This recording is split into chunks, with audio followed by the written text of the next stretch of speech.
that amazing feeling when you bring home a new plant, right? The excitement is awesome, but that excitement can turn into an absolute nightmare if you're not careful. So today, we're going to dive into the one single practice that can save your entire collection, the plant quarantine process. So here's the plan. We'll start with what's really at stake. Then we'll meet the tiny pests that are hiding in plain sight. After that, we're going to walk step by step through the 3 critical phases of a solid quarantine, from day 1 all the way to the finish line. Sound good?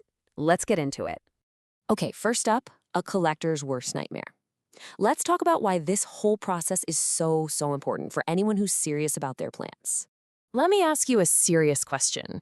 Just think about that beautiful collection you've put so much time, money, and love into. What is the absolute worst thing that could happen to it? See, it's not about losing just one plant. The real nightmare is losing everything, the catastrophic failure of your entire collection, all because of an infestation that was totally preventable. That's the disaster we're here to stop in its tracks. And this is such a powerful way to think about it. That gorgeous new plant you just couldn't resist? Well, it could be a ticking biological time bomb, secretly carrying pests just waiting for the chance to spread. Kind of changes how you look at it, doesn't it? So, who exactly are these little invaders? Let's meet the main villains of our story. The sneaky pests that make quarantine a must-do, not a maybe. Okay, let's look at 2 of the most common bad guys. First up, thrips. These things are minuscule, they can fly, and, get this, their pupae hide out in the soil, so they're a total nightmare to get rid of. Oh, and they can also spread viruses between your plants. Then you've got scale insects. These guys are masters of camouflage. They hide under this hard, waxy shell that looks just like a part of the plant, and it acts like armor, protecting them from most sprays. So how in the world do you fight an enemy you can barely even see? Well, you don't outsmart them, you outwait them. 60 days. That is the magic number, the minimum time for an effective quarantine. Why 60? Because that's long enough to outlast the full life cycle of most of these pests, from egg to larva to a full-grown adult that's ready to make more pests. This forces them to show themselves. All right, that brings us to the first phase of our battle plan, setup and triage. This is where you lay all the groundwork for success before that 60-day clock even starts. This initial stage is beyond critical. First, you have to isolate completely.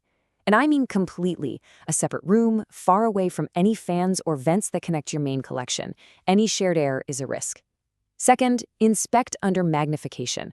Seriously, get a jeweler's loupe or just use the zoom on your phone.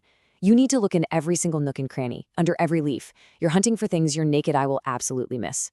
Third, and trust me, this is a game changer, bare root and repot. Yep, you heard me. You wash off and throw away all of the soil it came in. Why? Because that's where pests like thrips hide their pupae. Repotting in your own fresh, sterile mix is a massive security move. And finally, step 4, apply a prophylactic treatment. Think of this as your final firewall. A systemic insecticide gets absorbed by the plant and protects it from the inside out, zapping any pest you might have missed. Okay, now we're in phase 2, observation and action. This is the heart of the whole process. This isn't about just letting the plant sit there. It's about being an active, disciplined watchguard. You basically have to become a plant detective. This means checking the plant every single day. You'll want to use sticky traps, the yellow and blue ones, as an early warning system. And you've got to use techniques like the white paper test, where you just hold a piece of white paper under a leaf and give it a little tap to see what, if anything, falls off. You're looking for any tiny, subtle sign that you're not alone.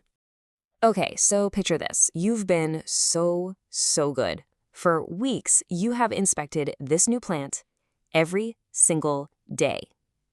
Nothing. You are right there. You're at the finish line. It's day 59. Just one more day, and this beautiful plant can finally join the rest of your collection. So you're doing that one last inspection, getting up real close, and then you see it. A single, tiny, moving dot. After all this time, what do you do now? The answer is brutal, but it is the only answer that works. The clock resets immediately. You go right back to day 0. It doesn't matter if it's day 15 or, yes, even day 59. You treat the plant for the pest, and you start the entire 60-day countdown all over again. This is, without a doubt, the hardest rule of quarantine, and there are no exceptions. None.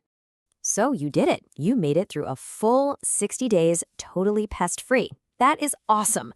But wait, you're not quite finished. It's time for the final, crucial phase, the final checkpoint.